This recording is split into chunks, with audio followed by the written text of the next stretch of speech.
that have happened here? No. Oh my God, people have been killed down here. Right? Hell yeah. We're at the Forge, beautiful Forge. My friends own it here. They got our own menu. Dude, we gangsters down here.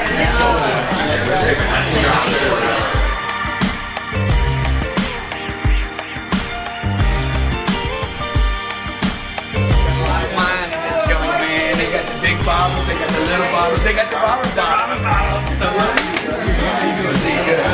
we had this freaking crushing record on, man. Let me tell you something. It came because of push. Push matters more than anything. And when the master gets on something, call me master, man. I push, I crunch, I never stop. What's it like to be the king, dude? What's it like to be the king? Well, you are the king. Good to see you, dude. It's good to see you too. Great. Congratulations. You guys are with, this amazing, dynamic couple. Grant is... Listen to this. This is Sharif. He owns this joint. Grant is the guy that we all look for leadership and advice and, mentoring, and, he's just unbelievable. So I'm honored to know him, so I'm honored to know you guys because you're part of his family. Yeah. The Forge has been here since the turn of the century. There's been something in this building, and it was a blacksmith's forge in the turn of the century. Okay. And in the 30s, it was a white tie casino upstairs. Nice. And in the 50s and 60s, there was a restaurant here called the Old Forge. And then in 1968, my dad bought the building, and then in 1990, I took over the restaurant, and I've been running it to date. I used to be much taller, but the restaurant...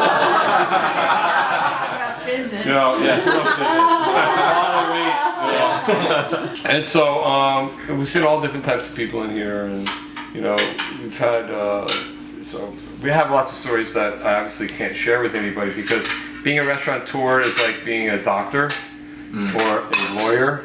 You have a privileged, confidential relationship with your client. Basically, we're not here tonight. Right, exactly. We did not see you. Okay. Grant Cardone. Grant who? No, I have no idea. He did what? Okay, there's only one Grant. He was here. He was here. So I was asked about any kind of crazy stories. I mean, there's all kinds of bizarre stories that have happened, but a truly bizarre one was, this is a little racy, you can't actually publish this, was, I can't say his name either, because it was... Of course you can. Yeah, I really, honestly, it's newsworthy. Well, it's become a really special place for us because when we moved here, this was the first place where we had like our celebration dinner in that other room, and then we had to make this. Then we had to make it the scene from our show. And when we hit a goal, this is the first thing. Extremely well received. That was really fun. That was a lot of fun. Oh my God, that was great. It was. And it's just the first place we thought of when we had something to celebrate. Well, we're honored, honestly. So we're here for you. This is your restaurant. Nice. Thank you. He's a partner in the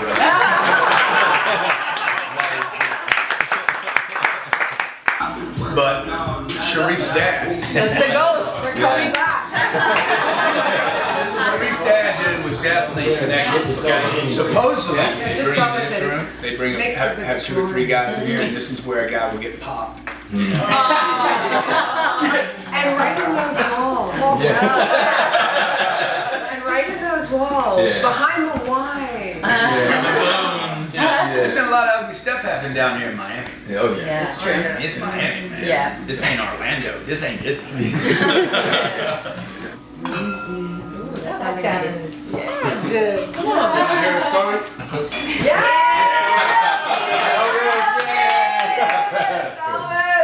Alright, so first of all, just have 2 years and a half living in the United States. I live in Cuba, I oppress the country, you know the whole story. Yeah. And I came up here Welcome to the USA, baby. Thank you. And before coming to you, sir, to work with you, this team, I was struggling, you know, between many companies, shady, I mean, a whole disaster all the time. And I walk out from my family place because I wanted to start, you know, learning what is to pay a rent, what is to pay a car, what is a lot of stuff. But well, on the point that I only had $8 in the bank account. The first 2 weeks I was working with your company, guys. She was waking up more earlier. She was working on an architecture company in Kendall. So she woke up earlier to drive me until downtown, and from downtown I was taking a bus until your office. So the first 2 weeks I was taking buses back and forth from Coral Gables because I was living in Coral Gables until I get a car. So that was, and between the time, seeing you run, seeing, you know, your pitch, the way you speak, it's like a validation of many stuff that I've been realizing in my life, living in Cuba, because I was still, you know, this is a place where marketing, that's a word that doesn't exist. Money is a word that doesn't exist. Business. Marketing got you.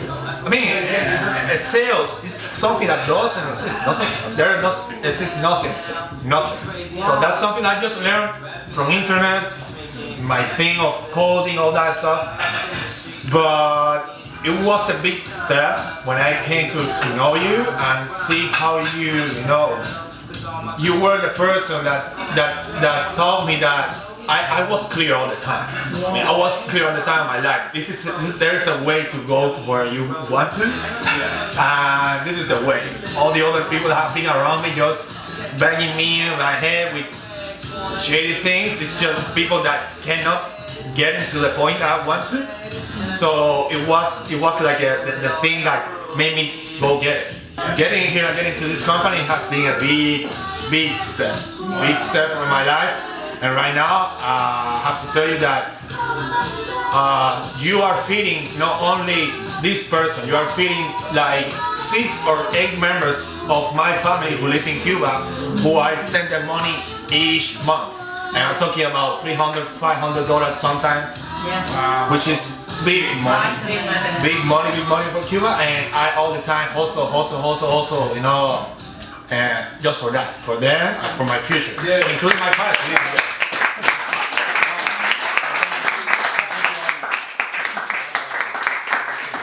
I'd love to have more people I'd like to have more people like you, like Elvis, like the story he told today. There ought to be another 3 or 4 people that have that story. We're feeding. You know, you don't remember, but Elena was there. We're in Los Angeles since 2009. I couldn't make $1 million in a year. I mean, it was bad. We didn't know how long it was going to be. You guys remember where you were when that was going on? And we had staff.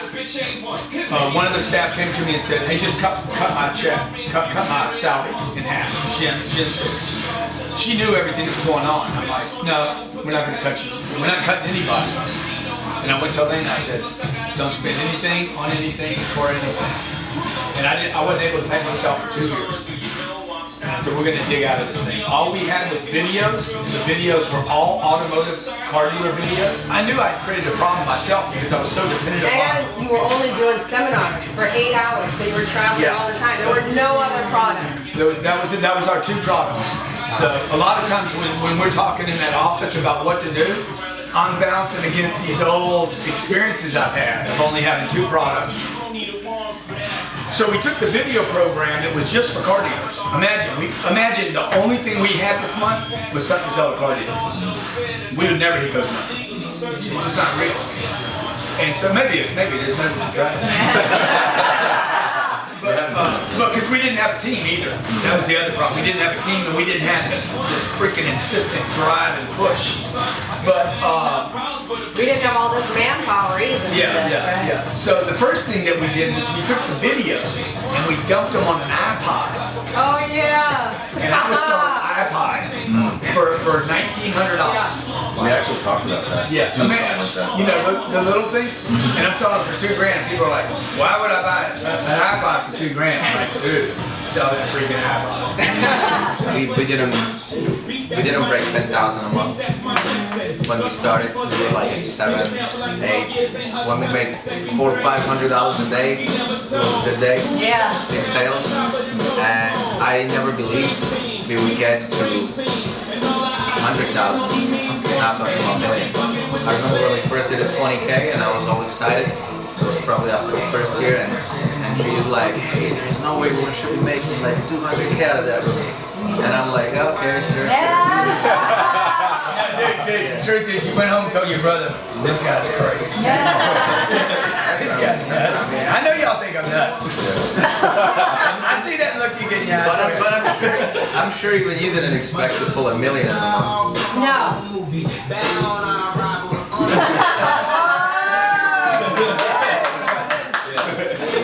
Alright guys, I need to more growth, expand these.